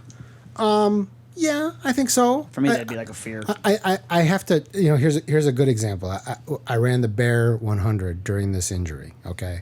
And I had actually asked the ortho, can I run these 100-mile races? And he said, you can, but you're not going to finish. Go ahead and try. And at the Bear, I found myself at mile 20, I said to Amanda Runyon, just go. I'm not going to finish today. There's no reason for you to slow down. Just go. So I stopped at an aid station, sat down next to the great Errol Jones, who's a epic ultra runner, originally from Chicago, and told him about my story. And he said, yeah, that's too bad. And, we had a nice chat, and I dropped out of the race. And maybe about 20 minutes later, the Rocket, they call him the Rocket, he looks at me and he says, you know what, Scott? I think you could finish. I think you could do it. This is a good section. You're going to rally. Go out there. It's all downhill. It's real gentle. It's a great place for you to get your race back. So it didn't work for me. I threw up out there, came back. But you could do it. Go ahead, give it a try. So I go back to the aid station and I said to the ham radio guy, number 9, I'm back in the race and I'm out. So I go back out on the trail. And for the record, the Rocket is a total fucking liar. I mean, it was all uphill. It was in the sun. I'm Well, this climbing. was after mile 30, right? This was after mile 20. There's that aid station. Then 20 you of go 100? up the mountain, back down, and then you come to the one with the out and back. It's the one right before that. So I'm out there, and then, and I'm just like, well, you know what? Maybe the Rocket was right because the sun is shining. It's a beautiful place to run. Why am I quitting anyway? So I rallied to the next aid station, which was mile 35, I think. So I went to mile 35, and I think I'm going to quit. And I talked to the people about quitting, and then I said, you know what? Fuck this. Why am I quitting? I'm going to get back out there. So I get my drop bag. I go through my drop bag, get my stuff, go back out, told them, okay, number 9, I'm out. So I go out on the trail. I get about a mile down the trail, and I stop in the middle of the trail. I said, what are you doing? You have no chance of finishing this race. You're just going to hurt yourself. You're wasting your time. You're kidding yourself. Go back to the aid station, save yourself some trouble. So I turned around and I headed back to the aid station. I got about 3/4 of a mile down the path and I said, The Rocket stopped you. what the fuck am I doing? I paid money to be here. Why am I quitting? You are such a loser. The sun is shining. Turn around, went back the other. I did this 3 times. All right. And then I had this conversation. What? You're an idiot. You've just spent a half an hour. Whoa. You just spent a half an hour having this conversation, and now you're totally fucked and you're never going to finish. So I go back to the aid station. I said, number 9, I'm dropping. That's it. I'm done. Go back. I'm putting my stuff in my aid station. And then here comes our pal, Amanda Runyon, screeching into the aid station, tears coming down her eyes because she missed the turn. And so I gave her a hug, and I said, you got to get back in there. Do you need help? Do you want me to walk with you a little bit? She goes, yes, come with me. So I go to the ham radio guy, and I said, number 9, I'm back in the race, and I'm out. So I went out with Amanda again. Is the ham radio guy just rolling his eyes now at No, you? this is, well, I mean, it's a different guy. But so I'm out on the thing, and I'm. Did you finish this race? I never. I did. It would have been great if you Is the did. story too long for you? You need the Reader's Digest exhausting. version? The I'm Garmin exhausted. buzzed. Wait, what race was this again? This is the bear. I'm super In exhausted. Utah. So I went back out. Amanda dropped me like 5 miles later and said, I got to go. And I said, Amanda, you got to tell those ham guys I'm out here. Because my big fear is that, because we're out in the middle of the Wasatch Mountains, and it's like so scary. There's nobody there. I'm thinking they're going to check me off on the list. They're going to pack up their shit and leave, and I'm going to die out here. Yep. So I made her stop. I looked her in the eye and I said, listen, you got to tell the guy I'm out here. So she's... And then anyway, you worried about her not telling the whole time. didn't you? Yes, Yeah. paranoid. And then I found this girl who was hobbling down the trail by herself, limping. And I went up to her and I said, "Hey, listen, I'm going to drop. Do you want some company?" And she's just like, "Oh my God, that's so nice. I'm so scared. It's dark. I'm out here by myself." So I went in with her. And then I dropped for the third time, and then the race was I think over. we're like in the 6th time. Yeah. I may have the stopped record counting. for the most times dropping out of a race. in Each the time history. he tells the story, he adds one more more- time one of more like drop. dropping and re-entering. There's three drops. It adds drama. I dropped with the rocket. I dropped it at the one where Amanda was crying, and then I dropped at I know, mile but in your mind, you dropped like 4 times. Well, in my mind, You're it learning a doesn't lot of count. valuable information about how Yeah. your mind's going to start messing with you. Yeah, I mean that's So, really what wait a happens. You second, can go did back and we- forth did- so how many What's does the times. point of this story? I don't remember. know, because we were talking about DNFs and DNSs, and we went around Yeah. and everybody was supposed to talk I was about supposed the to. DNF. You're supposed to be like Corey was We got very. to Scott. Corey Was it like a very- lightning two, round? Yeah, Corey was very succinct with his answer, and then I went to Scotty, and the fucking roadblock hit. And I got, Just then you got crashed the, into the wall. Rocket Jones story coming Yeah. out. I don't know why. Much Boom. thanks to Eric for the original question. Yeah, thanks, Eric.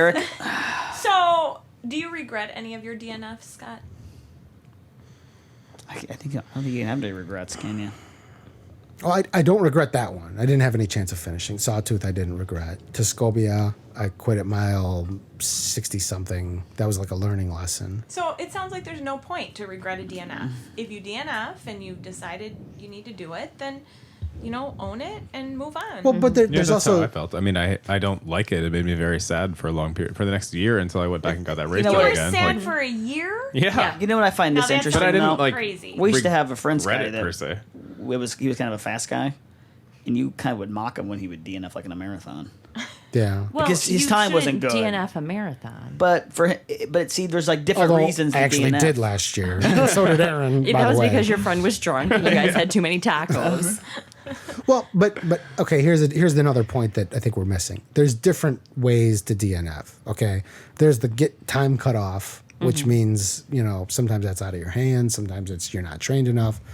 There's the injury DNF, and by injury I mean with a capital I injury, not the quote unquote. Not the Corey Fein. My My hamstring knees was are injured. acting up, or Or my knee issue. The or- blister that doesn't Yeah. exist in your shoe. I'm talking you go to the doctor the next day or you go to the hospital the next. That's a real injury. And then there's the mental DNF. Like our friend Dr. Ed Cook, we talked to him this weekend, and he says, I went through this entire process in my head and I'm just a fucking idiot. I don't know why I quit, like our Kettle Moraine DNF. That was more mental, we just kind of gave up on it. We looked at the math, it was overwhelming. When did you guys do that? Last year? That was I DNF'd that At last least year. 2 years 2 ago. years ago at least. That one I didn't care at all about. I I've DNF'd said. Ice Age last year. Was that time Did you cut care? off or you quit? I got to mile 37 and I just wanted to stop. I had an hour to get to mile 40 before the turnaround. And I saw Jeff Moss. I know his name has been mentioned on here. And Kathleen, actually. And they just looked like hell. They were throwing up everywhere. They were getting ready to quit. And they're like, "You look awesome." And I'm like, shit, I can't drop out right now. I got to go 3 more miles. So I walked to come in after the cutoff so they can pull me. So you intentionally timed out. Did. You committed Secret. ultra suicide. I did. It was because my legs were starting to hurt and I knew I had to drive You don't- Melissa and I home. Yeah, so. you don't need to make an excuse. You just decided to quit. Exactly. Did you Exactly. care? Did you care about that one? Was it a hard decision to make, or No, for some reason I just like running at Kettle. I don't know why. Really, it's an interesting thing, quitting, isn't it? Because you spend so much time training and so much time working. No, I really didn't spend that much time training for that one. So, So that's why it's easy. so it was okay. But I also think it would be really different for someone like me or like Tony Cesario or some of our friends that do a lot of like I've already done 7 ultras this year. I think if I did 2 races a year or 3 races a year, it might be different. Do you feel like maybe you just do too many races and it's too easy to quit? I think that might be part of it, but I still feel really bad when I quit, Like even when you're I have a good reason. Like you're still learning about what a good number of races is. Yeah. Well, he's not. But I think the thing to point out is that he's not afraid of DNFing, and so that's why That's because he's got a lot of races. Well, no, but you can look at it the other way around. weekend he can Because just he's try the not next one. afraid of DNFing, he signs up for a lot of races. It's like Scotty and I used to do a lot of I might 5Ks. as well. Okay, between Potawatomi and the Bear, you're going back to the Bear, correct, in September? Yes. How many 100 milers from Potawatomi through the Bear are you signed up for or planning to sign up for? 36. 2. I have 2 more. Okay, so you've already done Potawatomi, And which Indiana. you stopped. Indiana, you finished. You're Angeles Crest, okay. and then the Bear. Okay, so that's 4 in that amount of time. Now, I know that when I was going for the 100, that if I would have DNF'd, I didn't have that option because now I'm focusing on helping other people finish a marathon. So I would have been like Corey. And for like a whole 6-8 months, a year, whatever, until I did the next one, How would beating you have myself up that I didn't finish it. Right. But when you have that many, at least you're like, okay, I didn't finish pot. I'm going to go for it in 2 weeks at Indiana. Well, and that was part of my thought process. Yeah. That's what we're saying. That's Yeah. what I'm saying. I'm suggesting maybe you're signing up for so many. You're like, fuck it. I can do it in 2 weeks. I can do it. But I also go do races that the people at the race say, maybe that's a little out of your league too. Like San Juan Solstice, there was nobody from Chicago at that race, and Tony finished like a minute and a half after the cutoff. I mean, wow. That was the first time I ever got time cut off, and I got to mile 17. The guy goes, "Oh, by the way, you're done." What do you mean I'm done? I mean, and there's nothing you can really do about that except maybe be a better runner or run faster. So I don't know. I know that it's easy to quit, and I know that it stings for a long time. And I know that I don't like the feeling of quitting, and I don't like coming home and telling my wife that I quit. That look in her eye that maybe She's so judgmental, your wife, though. maybe deep down inside she's saying, why do we keep buying all this crap and doing all these races if you're not going to finish any of them? I mean, that thinks being I'm said, she married hasn't a been at quitter. my last 2 finish lines either. She didn't make it to Indiana and she didn't make it to Ice Age. We should have a whole podcast with just your wife on here. Oh, at some point. How do you she'll feel get about on your husband being such a quitter? So wait, It did might she give her make up the car leverage. trouble for Indiana? No, she really had a car problem. Yeah. But I don't know. All right. Did we answer that What's good? the other question, seeing as though we've already used up 10 minutes That on was like a this question? 38-minute answer. This is 2 junk miles. Can we go back and can we get all the times you quit again on that one in that same race? Let's count them. All right. Let's So not first, date it. there was One other thing that I'll add about DNFing and sort of the capital I injury versus regular injury, I think unless you have a capital I injury, which is really easy to convince yourself that you do, you should just try and keep going no matter what until you get timed out. Yeah, I think so too. I mean, I reached a point with at Sawtooth, me and my wife had a deal. It's going to be a time cutoff or someone else's medical decision, not ours, because it's really easy to convince yourself that you're injured. Yeah. I mean, that's a conversation that I've had with myself many times, or even with Corey, where he was, didn't want to risk serious permanent injury out here, man. I don't want to risk any serious injury, man. Whatever. Is that how he sounds? Yes. When I'm running. Sounds about right. What was the Also other on- question? Megan asks on the Facebook page, how do you taper for a 50 mile or 100K? You guys don't even Oh, taper. I just not run that week of the race. The whole Yeah. week you take off? Well, maybe like a 2 mile or a 3 mile run just to stay loose. But I do 3-4-3. I do a 10 mile Oh, there on the you go. weekend and then 3-4-3 in the middle of the week. that sounds very scientific. He's regimental. Whoa, with the guy that might get a serious Did I just say that injury. out loud? And the 3 weeks with the bananas beforehand, too. That too. Okay, there you go, Megan. 10, 3, 4, 3. Yep. Is that for 50 mile Either and way, 100K? no matter what. 100 mile? Yeah. 50K? Anything. Marathon? 50K. I don't know. Doesn't matter? Yeah.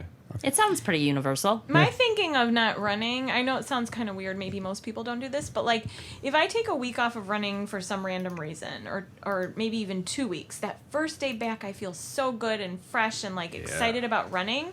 And so mentally and I think a little physically, just like not running that week before the race makes me excited about being out there, but maybe that's just my weird way of So, like, you're Looking at fresh things. out of the chute? Sure. Yep. I like that. I don't have a taper plan. Yeah, you don't taper at all, do you? You Not just kinda, really. show I up mean, and I'll run. still go. I mean, I don't like go out and do like 20-mile run, but I mean, I taper like a son of a bitch for marathons. Did you? What's the theory behind that? You know, is it? Or, I mean, have you ever not tapered and seen how that worked? No. Or? Is it because that's what Runner's World tells you to do? Thank you for mocking me. Appreciate that. Yeah. Well, so why do you taper? I tell you, I don't taper for the half marathons, which I do like a half marathon about a month before most marathons, and I've never run a half marathon very well. But I taper for a marathon and I run it really well. But do you know that there's any correlation between those things? Of course not. Have you studied any science on this? No, but I definitely feel fresh and good. There's a whole science about like building up your carb, like your carbohydrates in your body. Oh, I thought you meant like Glycogen? carb in a car. Yeah. Like carbo loading? Well, but I'm saying like you're supposed to like drain yourself like a week before and then build it all the way back up. So you got a full 2,000 calories in you. Your body can only hold 2,000 calories. Yeah. Yeah. And there's a whole thing about. Where is this that you're reading this? It's science. I don't have to study fucking. Hashtag- No, cited. no. I'm just saying, is this a book you read? Is this an article? Is this a training I don't know, plan? you Is it a just Google Hansen it. method? Where did this come You from? can just Google it. The body can only hold 2,000 calories. yeah. That's why we hit the wall at mile 20 unless we're Yeah, continuing. but I And thought if you're you- tapering to rest your muscles and the rest. What? Well, okay. So there's two things. Yeah, we're talking about different concepts. It feels Oh, like. okay. And then as far as the tapering, I mean, I don't know. You just feel fresh, don't you? I mean, there's a lot of things in running that we do because everybody tells us that that's like something that we've always known. You know, like I definitely feel fresh. I took Saturday off this last Saturday. It was the first day I have not worked out Have you ever since not- the Boston Marathon. And on Sunday I went out and I did 17 miles at a 7-minute pace, and I was fucking fast, and I felt great. What about that Wisconsin Yeah, yeah. marathon? One day is not Yeah. tapering. You didn't taper for that, Resting. right? Oh, jeez. But no, it's not tapering. But I'm saying you take time off and you. Yeah, but even a day is. You're Yeah, fresh. I mean, it takes, that's what Fresh. Yeah. But I was remember when saying we did that too. marathon that was out of the blue Yeah, when I was doing the comrades thing? yeah. You ran what? I don't know, like a 3:07 or something, 3:04. And It wasn't very there's no good. taper. No, What was your PR at the time? 2:52. No. Yeah, I have a question though about recovery. yeah. Like you run fast. How long do you not run after a race in order to recover? I run the next day. Okay. Yeah. Well, because I think that's what the majority of us do Yeah, yeah. after ultras. I mean, maybe not the very I next mean, day. but I just run to feel. Okay. I don't like have a. If I feel good, then I'm trying to avoid the DOMS, What's DOMS? delayed onset muscle soreness. I mean, I know, but the listener. Yeah. Yeah. So that's the thing that when the day after sometimes it doesn't feel very bad, and then 2 days later it feels. And I was really bad. I was texting Scotty every day after that fucking water The bear thing. Stair thing. Yeah. Stair thing. That's the most pain I've been in like 3 years. Yeah, it takes a good long time for that to go And away. it's just like one little spot on my upper calf. The first time she did water bears. Yeah. It took me 2 weeks. I Yeah. swear to God, Just- I couldn't walk for 2 weeks. Is it like this one spot just below the knee? Like, Yeah. Yeah, right there. Yeah, Yeah. it was bad. I was like, I think I have compartment syndrome or something. What is that? You have like fascia around your muscles, Okay. and it forms compartments. And if that fascia doesn't expand, but your muscle has a lot of blood and stuff pumping in it, Oh, it like bruises? there's like pressure and it bruises. I'm not a scientist or a doctor. Should a doctor do this? But what happens is that it can't expand inside that fascia, your muscle, so it like breaks inside. And the only way to fix it is to slice your muscle open and just leave it open for like. It's the, You gotta or be have a kidding me. fasciotomy. Yeah. Our friend Eaton Yeah. had that, and Yeah. it wasn't even running related. It happens. It's very common in like car accidents because and like, football players. well, same thing. It's Yeah. like a collision Okay. and your muscle is inside and it can't expand in the fascia. Our friend Eaton, he fell on the floor in his apartment, and you know how like when you lay on the floor for like 3 hours and you lose all the feeling. He did that for like 12 hours, and he fell and then he lay there for 12 hours. yeah, Yeah. and then Crap. they thought they were gonna have to take his leg off. But it's a thing with running too. But Yeah. you can get it with running. You can get compartment syndrome. Now I'm scared to run. Yeah. Just Google it. Yeah, put it in the Google machine. I do a lot of things with the Google. How to trim a mustache. you did a good job. Yeah. No, it's uneven. Well, and and that brings up a good point, and that's when you have running injuries, how do you know when you're supposed to keep running, Right. not running? When is it serious? just when to go to keep the running. doctor? Do you ever go to the doctor? I went for my hips. Yeah. In fact, I did a whole thing when I went and had my hips X-rayed, and maybe we've talked about it on here before. They show everything in the X-ray, not just your bones. everything. And I talked to a doctor this weekend about it. I was at a party and there was like a ER doctor there, and she looks at me straight faced. We're like, a couple beers in. She's like, unless there's something abnormal with your penis, they've seen 1,000 of them. And I'm like, that's what makes me feel bad. There was nothing abnormal. And we're just like a 35-year-old doctor and like a 60-year-old lady. There was 2 ladies. They were just staring at my penis for 20 minutes. No reaction. You wanted a Stone reaction? face. Anyway, this ER doctor, she gave me 30 minutes about how I need to stop running. It's unnatural to run 17 miles a day. If it's unnatural, it's bad for you. My hips are going to fall apart. So what is wrong with your hips? What was the diagnosis? I got bone spurs, Oh. and then they like bang into the labrum, and then that can tear, and eventually you have to get hip replacement. So was the way to fix this to stop running fast and run slow and run long? Nope, Yep. it's just to stop running. And run on the Corey says, yeah. Yeah, I think if you ran on trails and didn't run as fast, I think it would Less impact, less grinding. Slow that. Yeah, probably. But that doesn't interest him. The answer is always ultra running. The answer is to not run. Well, Katarina knows The doctor right away is like, you probably would have this anyway, but if you were like overweight and were on their couch, you would never know it. So that's what the ER So doctor. that's your alternative. It's Yeah. trail running or hit the couch. Fucking ER doctor is like, I want to ask her. I'm like, would it be better if I would just fucking lay on the couch and drink soda all day? Don't you guys always wish like we could feel what each other's pain feels like? No. Like I want to know if this pain that you're experiencing is really. I don't want to know what sore nipples feel like. You know what I mean? I had Like, a conversation I really wanna know. back to Dr. Ed Cook that, since I've been running and since I've been kind of like organizing a running group and answering questions from new runners, that I've really started to appreciate we call it the hermeneutical problem of your interpretation of your pain versus my interpretation of my pain. That like if you were inside my body, you might say, holy shit, how can he run like this? That's what everybody thinks. You Or might like, get in my wait, you body and think you're say, in pain? yeah, there's nothing hurts at all. We have no idea. That's why they ask you at the doctor. I was just The going 1 to to bring 10. that up. Yeah. I mean, that sounds real So mathematically. if I had a superpower, that's what it would be. I would want to be able to go into other people's That's your bodies and- superpower? That's fucking lame. gauge people's pain. That's so terrible. I want to be invisible. I went to the doctor like 2 Always weeks choose ago invisible. because I had strep throat, and they did like, what's your pain on a scale of 1 to 10? And I'm like, I don't know, probably about a 2 or 3. I've never given birth, and the woman like looked at me like I was weird, and I'm like, what's wrong? She said most people when they have sore throats they'll be like 6 or 7, and I'm like, yeah. Oh, do you have strep I'm gonna throat? say for Yeah. the record, pain during an ultra is way worse than childbirth. Is it? Yeah. Good to come know. on. So these childbirth Good to people know. are. That is way overblown. Yes. Yeah, I don't want to know what that is ever. Well, don't you even think it wanna would be see helpful if they showed the 1 to 10 and they said, number 10 is obviously either kicked in the nuts or safe on the foot. Vagina and butthole become one thing. Oh my gosh. What? I think that's a 10. Yeah, I think they know. also call that an episiotomy. Is that what it's called? That's a birthing thing. That's what I thought we were talking about. We're not talking about that? Vagina and butthole become the same thing. What just happened? And maybe That'll be a 10, Katerina. That'd be a 10. maybe number 1 is a paper cut. Oh, Those hurt, though. yeah. Those things just keep Those are hurting. like a I mean, 5. what kind of paper are we talking about? Just copier paper. Number 5 is fender bender. I don't know. There's no context for this. Yeah. I would My guess hips everybody's hurt an all 8. day. Like all day long, my hips hurt. Sitting on the couch, they hurt. But you're Getting like in and out of my car, they 15 hurt. years old.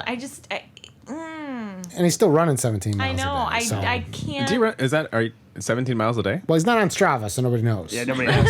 It could be 300. Nobody would know. And he's describing a pain that usually you hear like grandmas, like 9-year-old woman. It my feels- hips hurt. It feels like my grandfather when he had his hip replaced. Like getting in and out of the car hurts.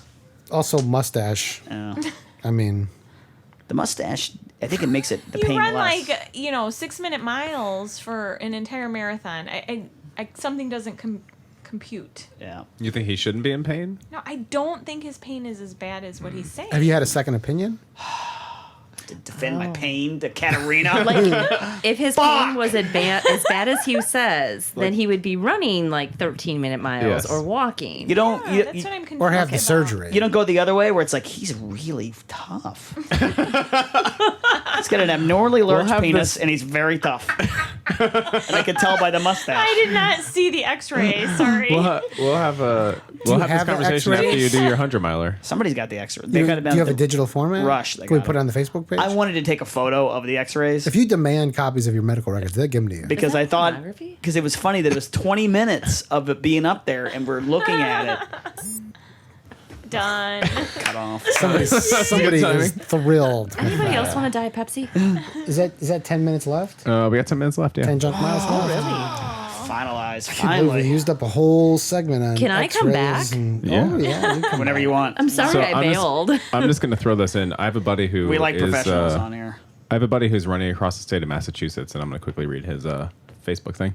I'm starting my Trans-Mass run across the state in loving memory of Jimmy Smith, Daniel Contreras, and Phil Longo, who lost their lives to heroin addiction. It's 146 miles from Revere to Pittsfield, then a summit push to the top of Mount Greylock, the highest point in Massachusetts. I'm excited to leave my comfort zone and do something large in life. I can't wait to flee from the monotonous routine of adulthood and escape into a mental sanctuary of tranquility, concrete, sweat, pain, grand adventure, pleasure, music, hotels, and mountains. I didn't pack my map, won't need it where I'm going. I'm going where the wind is blowing, not caring where I'm going to sleep. Which I thought was pretty cool. Michael Condella. That is really cool. I mean, to be fair, that is exactly what running is about. It's a little too like poetic for me. You know what I mean? It's hard for me to follow, but I love the passion about it, what he's got going, and I like how he's like getting wrapped up in it. Yeah. Katerina, when are we back?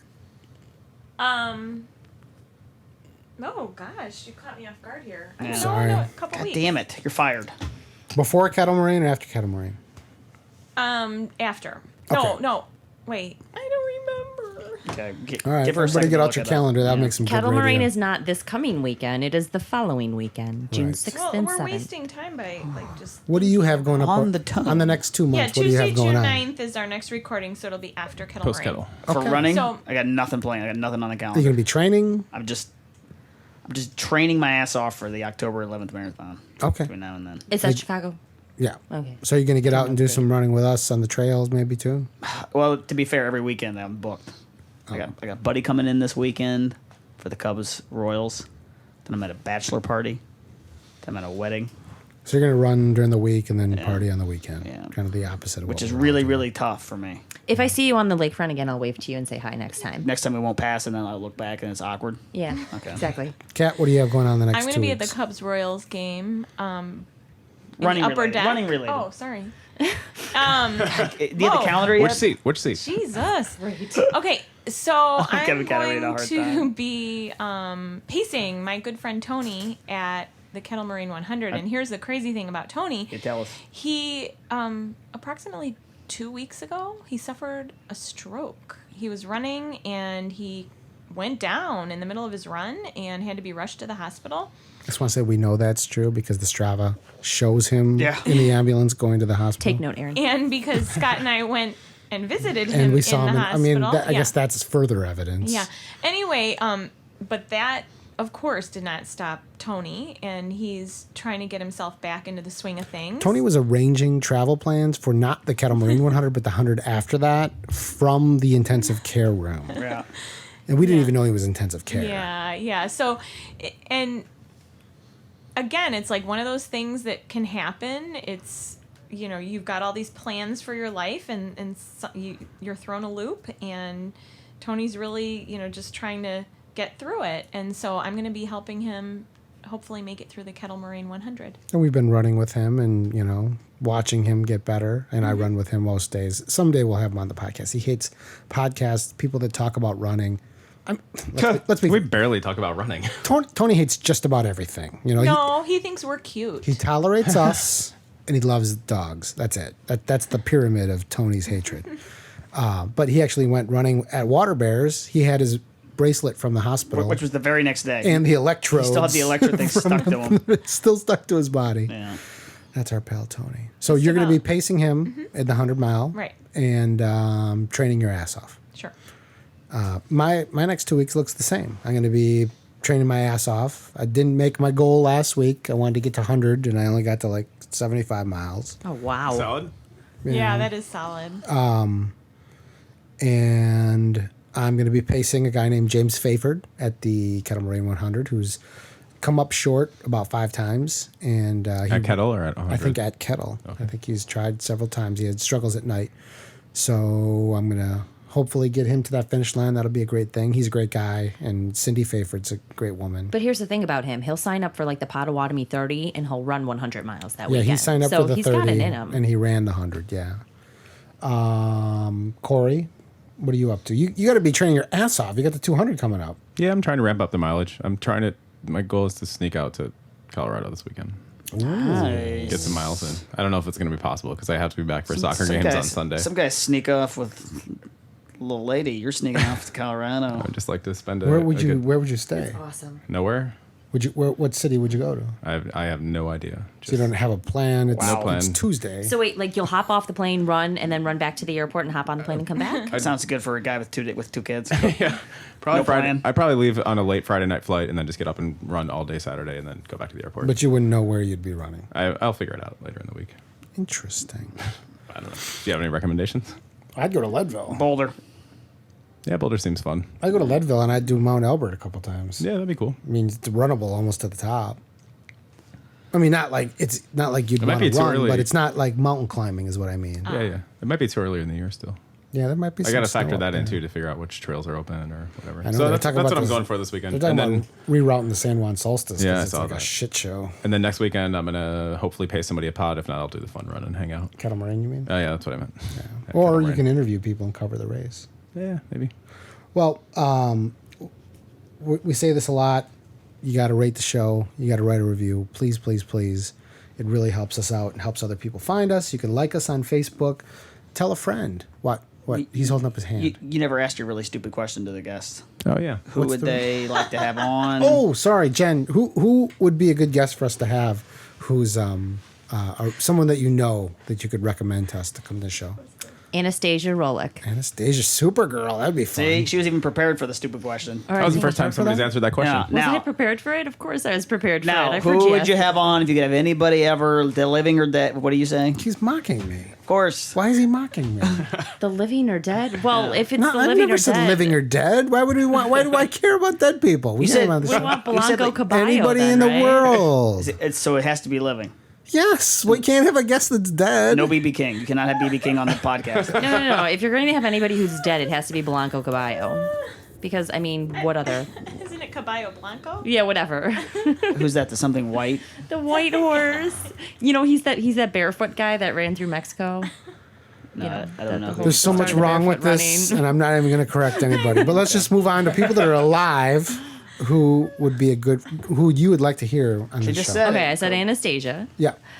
You know, I would really love to hear Candace Burt. That would Candace be Burt, awesome. Candace That's a great idea. We'll see if we can get her. Okay, She yeah. douched out on Is that us. an actress? And then anybody who has a thinking pack of Candace or waist Bergman. belt named after Bergman. them. Anyone who Oh, what? yeah. What? Those would all be good people. I didn't hear you. I said anybody who has a pack or waist belt that's named after them. It's like that Nathan guy. Fanny pack. Or Anton or Anybody named Nathan? Scott. Yeah, those guys Speaking would of, be do you guys know what fannies are in Britain? It's different than in America. Bomb? Nope. Wait, are we talking about like slang for butt or a fanny pack?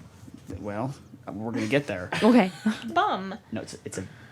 We said it already today. It's a vagina. That's what a fanny is in Britain. No. They call fanny packs vagina. I know. That's what's so funny because we have a fanny pack.